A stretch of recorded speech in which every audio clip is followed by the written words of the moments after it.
Ilmu Brajamusti, pukulan petir para pendekar. Orang-orang bilang, tidak semua kematian bisa dijelaskan dengan logika. Di sebuah desa terpencil di lereng gunung, 3 orang ditemukan tewas dalam kondisi yang sama. Tidak ada luka tusukan, tidak ada darah, tidak ada tanda perlawanan. Tapi dada mereka hangus, seperti disambar petir. Padahal, malam itu, langit cerah, tanpa hujan, tanpa awan. Dan yang lebih mengerikan, saksi terakhir melihat seorang lelaki tua berdiri diam dengan tangan mengepal. Sebelum suara "dar" terdengar dari dalam tubuh korban itu sendiri. Mereka menyebutnya ilmu Brajamusti, pukulan petir yang tidak terlihat tapi membunuh dari dalam. Assalamualaikum warahmatullahi wabarakatuh. Selamat datang di channel ini, tempat di mana cerita-cerita gelap, misteri, dan ilmu yang tak kasat mata kita angkat ke permukaan. Dan malam ini, kita akan masuk ke dalam salah satu ilmu paling ditakuti dalam dunia kanuragan. Nusantara, ilmu yang konon bisa membuat satu pukulan berdampak seperti sambaran petir. Ilmu yang tidak diajarkan sembarangan dan seringkali menuntut harga yang tidak manusiawi. Brajamusti. Cerita ini bermula dari seorang pemuda bernama Raka. Raka bukan siapa-siapa. Bukan pendekar. Bukan dukun. Bukan pula orang sakti. Dia hanya seorang anak desa yang hidup sederhana bersama ibunya yang sakit-sakitan. Hingga suatu malam, ibunya meninggal bukan karena penyakit, tapi karena seseorang. Seseorang yang datang diam-diam, menyentuh dada ibunya, dan membuat jantungnya berhenti dalam sekejap. Tanpa bekas, tanpa jejak, tanpa saksi. Sejak saat itu, Raka bersumpah, dia akan mencari ilmu yang sama dan membalas dengan cara yang sama. Untuk mempelajari ilmu Brajamusti, tidak cukup hanya dengan latihan fisik. Ada syarat yang membuat banyak orang mundur dan kehilangan kewarasannya. Raka harus berpuasa 40 hari, tanpa makan daging, tanpa tidur di kasur, dan tanpa berbicara sepatah kata pun. Namun itu belum cukup. Pada malam ke-41, Raka harus masuk ke dalam goa, sendirian, tanpa cahaya, dan menghadapi penjaga dari ilmu itu sendiri. Ki Jagat berpesan, apapun yang kau lihat di dalam sana, jangan lari, jangan teriak, dan jangan menyerah. Karena jika gagal, bukan hanya ilmunya yang tidak didapat, tapi nyawanya tidak akan kembali. Di dalam goa, Raka mulai mendengar suara, bisikan, jeritan, tangisan, semua bercampur menjadi satu. Lalu, muncul bayangan, ibunya memanggil, Raka, pulang. Nak. Air matanya jatuh, tapi dia ingat pesan gurunya. Itu bukan ibunya. Itu ujian. Namun, yang datang berikutnya lebih mengerikan. Sosok hitam, dengan mata menyala, dan tubuh penuh luka seperti terbakar petir. Mendekat, dan berbisik, kalau kau mau kekuatan ini, kau harus siap menjadi seperti aku. Raka tidak menjawab. Dia hanya mengepalkan tangan dan memukul bayangan itu. Dalam gelap, terdengar suara dar, seperti petir, meledak dari dalam goa. Ketika Raka keluar dari goa, tubuhnya berubah. Matanya lebih tajam, auranya lebih berat, dan setiap kali dia mengepalkan tangan, udara di sekitarnya terasa bergetar. Ki Jagat hanya berkata, "Sekarang, kau sudah membawa petir di dalam tubuhmu. Namun ada satu peringatan yang Raka abaikan, ilmu ini tidak bisa dikendalikan oleh emosi." Raka akhirnya menemukan orang yang membunuh ibunya. Seorang lelaki kaya yang diam-diam mempelajari ilmu hitam. Tanpa banyak kata, Raka mendekat dan memukul. Tidak keras, tidak terlihat kuat, bahkan seperti sentuhan biasa. Namun, detik berikutnya, tubuh lelaki itu kejang. Matanya melotot, dan dar. Suara petir terdengar dari dalam tubuhnya sendiri. Dia mati dalam satu pukulan. Raka berhasil membalas dendam. Tapi, malam itu, dia mulai merasakan sesuatu di dalam tubuhnya. Ada suara yang sama seperti di dalam goa. Berbisik, "Sekarang, giliranmu." Dan sejak saat itu, setiap kali Raka marah, setiap kali emosinya lepas, seseorang akan mati. Tanpa dia sentuh, tanpa dia sadari. Karena, ilmu Braja Musti bukan hanya memberi kekuatan, tapi juga perlahan mengambil kemanusiaan. Sejak malam itu, Raka tidak pernah benar-benar tidur lagi. Setiap kali matanya terpejam, dia melihat kilatan cahaya, disusul suara, dar, dan selalu ada seseorang yang mati dalam mimpinya. Awalnya, dia mengira itu hanya mimpi. Sampai keesokan harinya, kabar itu datang. Seorang warga desa ditemukan tewas, tanpa luka, tanpa sebab, dan dadanya hangus dari dalam. Raka mulai panik. Karena orang itu adalah seseorang yang sempat membuatnya marah. Beberapa jam sebelumnya, dia tidak menyentuhnya. Dia tidak memukulnya. Tapi, orang itu tetap mati. Raka kembali menemui Ki Jagat Wisesa. Dengan wajah pucat dan tangan gemetar, dia bertanya, "Guru, kenapa ini terjadi?" Ki Jagat hanya menatapnya lama, seolah sudah tahu semuanya. Lalu dia berkata pelan, "Karena itu bukan lagi sekadar ilmu. Itu sudah hidup di dalam dirimu." Raka terdiam. Ki Jagat melanjutkan, "Braja Musti bukan kekuatan biasa. Dia memilih siapa yang pantas dan siapa yang harus mati. Dan sekarang, kau bukan lagi penggunanya. Kau hanya wadahnya."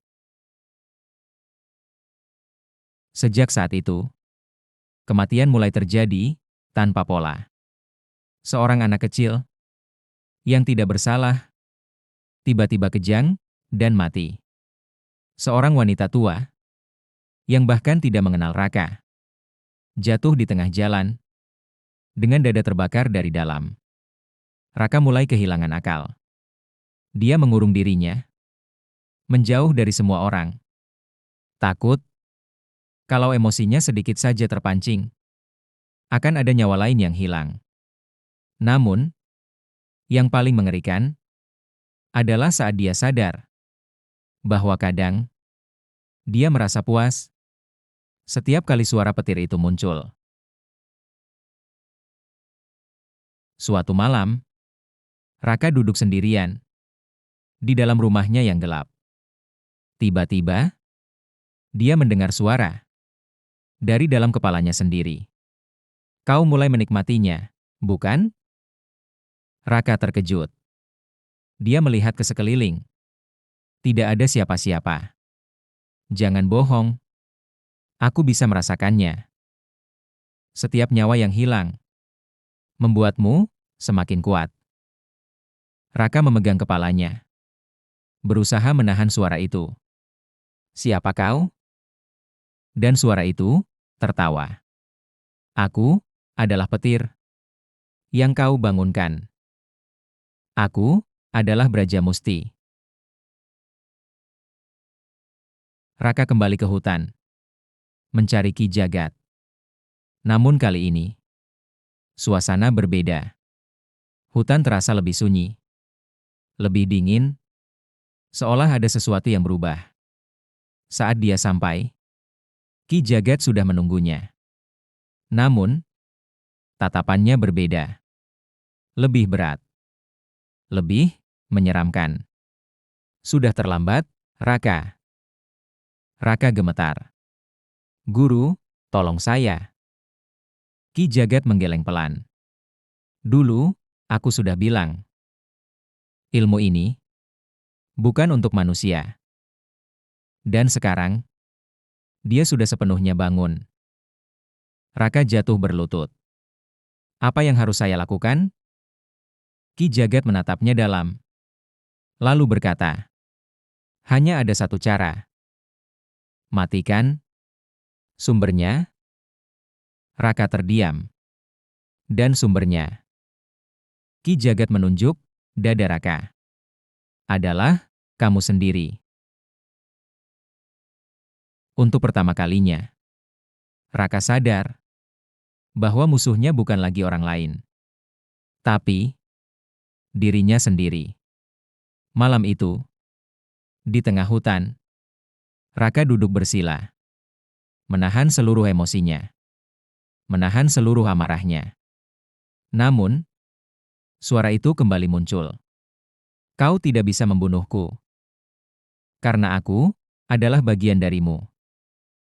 Tubuh Raka mulai bergetar. Udara di sekitarnya berubah panas. Daun-daun berguguran, tanah bergetar, dan langit perlahan mulai gelap. Petir mulai muncul tanpa hujan, tanpa awan. Dan di detik itu, Raka membuka matanya dengan satu pilihan. Menghentikan semuanya, atau menjadi sesuatu yang bahkan lebih mengerikan dari semua yang pernah dia lawan. Karena ilmu Brajamusti tidak pernah benar-benar berhenti. Dia hanya menunggu siapa berikutnya yang cukup bodoh untuk membangunkannya. Malam itu, hutan tidak lagi seperti biasanya. Angin berputar, tanah bergetar, dan langit retak oleh kilatan cahaya yang tidak wajar. Raka duduk di tengah lingkaran tanah, tangan mengepal, urat di lehernya menegang. Dia tahu, ini bukan lagi soal hidup atau mati. Ini soal siapa yang akan mengambil alih tubuhnya. Suara itu kembali muncul. Lebih jelas, lebih dekat, lebih nyata. Berhenti melawan. Kau sudah merasakan kekuatanku. Kenapa harus berhenti? Saat kau bisa menjadi lebih dari manusia? Raka menggertakkan giginya. Karena aku masih manusia. Dan suara itu tertawa. Tidak. Manusia tidak menikmati kematian orang lain. Tapi kau menikmatinya. Tubuh Raka tiba-tiba berdiri sendiri. Tanpa dia kendalikan. Tangannya terangkat, perlahan mengepal. Dan udara di sekitarnya mulai bergetar hebat. Petir menyambar tanah berkali-kali, meski langit tidak berawan. Ki Jagat yang berdiri di kejauhan berbisik pelan. Akhirnya, dia bangkit sepenuhnya. Dalam 1 detik, Raka menghantam tanah dengan tinjunya. Dar! Ledakan besar terjadi. Tanah retak, pohon-pohon tumbang, dan gelombang energi menyebar ke segala arah. Namun, yang berdiri setelah itu bukan lagi Raka yang sama. Matanya menyala, napasnya berat, seperti bukan milik manusia. Dan setiap langkah yang dia ambil mengeluarkan suara retakan kecil, seperti listrik yang menyentuh udara. Ki Jagat mendekat, pelan, tanpa rasa takut. Jadi, kau memilih kekuatan. Sosok itu menatapnya, lalu tersenyum tipis. Tidak. Dia yang memilih untuk menyerah. Suara itu bukan suara Raka. Lebih dalam, lebih berat, lebih kosong. Ki Jagat menutup matanya. Kalau begitu, tidak ada pilihan lain. Untuk pertama kalinya, Ki Jagat membuka ikatannya. Aura yang selama ini dia sembunyikan keluar. Udara menjadi berat. Tanah di sekitarnya mulai retak. Dan Raka, atau apapun itu, menatapnya dengan sedikit ketertarikan. Akhirnya, kau menunjukkan dirimu. Ki Jagat berkata pelan.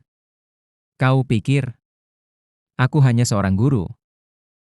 Aku adalah orang yang dulu gagal menghentikan ilmu ini. Raka terdiam. Puluhan tahun lalu, aku adalah pemilik Braja Musti. Sebelum dirimu. Hening. Dan untuk pertama kalinya, entitas itu tampak waspada. Langit benar-benar pecah malam itu. Dua kekuatan yang sama berhadapan. Dua wadah dari kekuatan yang tidak seharusnya ada. Ki Jagat melangkah lebih dulu. Cepat. Hampir tidak terlihat. Dia memukul. Dan udara meledak. Dar. Namun, Raka menahannya dengan satu tangan. Dan membalas. Dar. Benturan mereka tidak hanya menghancurkan tanah, tapi juga membelah kesunyian hutan itu sendiri. Setiap pukulan adalah petir. Setiap benturan adalah kematian yang tertahan. Ki Jagat mulai melemah. Tubuhnya tidak lagi sekuat dulu. Namun dia tahu, ini satu-satunya kesempatan. Di tengah benturan terakhir, dia memeluk tubuh Raka, mengunci gerakannya, dan berbisik, "Maafkan aku." Raka, yang masih tersisa di dalam sana, mendengar itu. Air matanya jatuh di balik mata yang menyala. "Guru, tolong." Ki Jagat tersenyum. "Kita akhiri di sini." Dia menghimpun seluruh sisa tenaga, seluruh sisa hidupnya, ke dalam satu titik, di dadanya sendiri. Dan menghantam dirinya bersama Raka. Dar!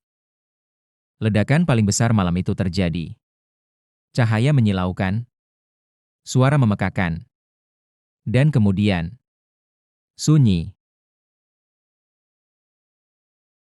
Pagi harinya, hutan itu kembali tenang. Tidak ada tanda pertempuran. Tidak ada tubuh. Tidak ada jejak. Seolah semuanya tidak pernah terjadi. Penduduk desa hanya menemukan tanah yang menghitam, melingkar, seperti bekas sambaran petir raksasa. Dan sejak hari itu, tidak ada lagi kematian misterius. Tidak ada lagi suara petir tanpa hujan. Semua kembali normal. Atau, setidaknya, terlihat normal. Beberapa bulan kemudian, seorang pemuda lain datang ke hutan itu. dengan tujuan yang sama, mencari kekuatan. Dia masuk tanpa tahu apa yang pernah terjadi di sana. Saat dia melangkah lebih dalam, dia melihat sesuatu di tanah, sebuah bekas lingkaran hitam, dan di tengahnya ada sesuatu yang berkilau. Sebuah gelang tua. Saat dia menyentuhnya, angin berhenti.